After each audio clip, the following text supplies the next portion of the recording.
ಹುಬ್ಬಳ್ಳಿ ಧಾರವಾಡ ನಗರ commissionerate ವ್ಯಾಪ್ತಿಯ town ಅಂದರೆ ಶಹರ ಪೊಲೀಸ್ ಠಾಣಾ ಸರಹದ್ದಿನಲ್ಲಿ ಸುಮಾರು 10 ಗಂಟೆ ಸಮಯದಲ್ಲಿ 9 ಗಂಟೆಯಿಂದ 10 ಗಂಟೆ ನಡುವಿನ ಸಮಯದಲ್ಲಿ ಒಂದು ಘಟನೆ ನಡೆದಿದೆ. ಆ ಘಟನೆಯಲ್ಲಿ ಚೇತನ್ ಅನ್ನುವಂಥ ಒಬ್ಬ ಹುಡುಗನಿಗೆ ಅಲ್ಲೇ ಅವನು ಮೂತ್ರ ಮಾಡಲಿಕ್ಕೆ ಹೋದಂಥ ಸಂದರ್ಭದಲ್ಲಿ ಏಕಾಏಕಿ ಕೆಲವರು ಅವನ ಮೇಲೆ ಹಲ್ಲೆ ಮಾಡಿರುವಂಥದ್ದು. 2 ಕಾಲು ಮತ್ತು ಬಲ ಎದೆಯ ಭಾಗಕ್ಕೆ ಪೆಟ್ಟು ಬಿದ್ದಿದೆ. ಅವನಿಗೆ ಸದ್ಯ ವಿವೇಕಾನಂದ ಹಾಸ್ಪಿಟ್ಲಿಗೆ ಶಿಫ್ಟ್ ಮಾಡಿದ್ದಾರೆ. ಮತ್ತು ನಾನು ಕೂಡ ಮಾತಾಡ್ಸ್ಕೊಂಬಂದೆ. ಅವರು ಕುಟುಂಬ ಸದಸ್ಯರು ಮಾತಾಡಿಸಿದ್ದಾರೆ. ಡಾಕ್ಟರ್ ಹತ್ರ ಕೂಡ ಮಾತಾಡಿದೆ. Is completely out of danger, ಮಾತಾಡ್ತಾನೆ. 2 ಕಟ್ ಇಂಜುರೀಸ್ ಆಗಿದೆ. ಅಂದರೆ ಒಂದು ಶಾರ್ಪ್ ವೆಪನ್ನಿಂದ ಅವನಿಗೆ ಹಲ್ಲೆ ಮಾಡಿದಂಥದ್ರ ಹಿನ್ನೆಲೆಯಲ್ಲಿ 2 ಇಂಜುರೀಸು ಬಾಡಿಲಾಗಿದೆ. ಒಂದು ಥೈ ಪೋರ್ಷನಲ್ಲಾಗಿದೆ, ಎಡಗಡೆ ತೊಡೆ ಭಾಗದಲ್ಲಿ, ಇನ್ನೊಂದು ಬಲಗಡೆ ಎದೆ ಭಾಗಕ್ಕಿಂತ ಸ್ವಲ್ಪ ಕೆಳಗಡೆ ಆ ಭಾಗದಲ್ಲಾಗಿದೆ.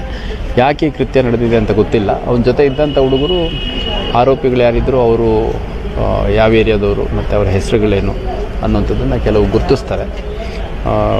ಇದರಲ್ಲಿ ಸದ್ಯದ ಮಾಹಿತಿ ಪ್ರಕಾರ ಎಲ್ಲ ಒಂದೇ ಸಮುದಾಯಕ್ಕೆ ಸೇರಿದವರಾಗಿದ್ದಾರೆ. ಏನಂತ ಗೊತ್ತಿಲ್ಲ. ಇವಾಗ ಆ ಹುಡುಗ ಒಂದು ಟ್ರಾನ್ಸ್ಪೋರ್ಟ್ ಕಂಪ್ನಿಯಲ್ಲಿ ಮ್ಯಾನೇಜರಾಗಿ ವರ್ಕ್ ಮಾಡ್ತಾನಂತೆ.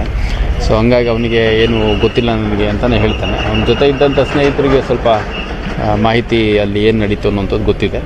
ಹಂಗಾಗಿ ಅವ್ರಗಳ ಕಡೆಯಿಂದ ನಾವು ಕೇಳಿಬಿಟ್ಟು ಆದಷ್ಟು ಬೇಗ ಆರೋಪಿಗಳನ್ನು ಪತ್ತೆ ಮಾಡಲಾಗುತ್ತೆ. ಈಗಾಗಲೇ ನಮ್ಮ 2 ತಂಡಗಳು ಆರೋಪಿಗಳನ್ನ ವಶಕ್ಕೆ ತಗೊಳ್ಳಿಕ್ಕೆ ಪ್ರಯತ್ನ ಮಾಡ್ತಾ ಇದ್ದಾರೆ. ಸರ್, ಎಷ್ಟು ಜನ ಕೂಡಿ ಹಲ್ಲೆ ಮಾಡಿದ್ದಾರೆ? ಎಕ್ಸಾಕ್ಟ್ಲಿ ಗೊತ್ತಿಲ್ಲ. ಇವಾಗ ಏನಾಯಿತು, ಅಲ್ಲೆಲ್ಲ ಗಣೇಶ ನೋಡಲಿಕ್ಕೆ ಒಂದು ವಿಸರ್ಜನಾ ಕಾರ್ಯಕ್ರಮದಲ್ಲಿ ಸಾವಿರಾರು ಜನ ಬಂದಿದ್ದಾರೆ.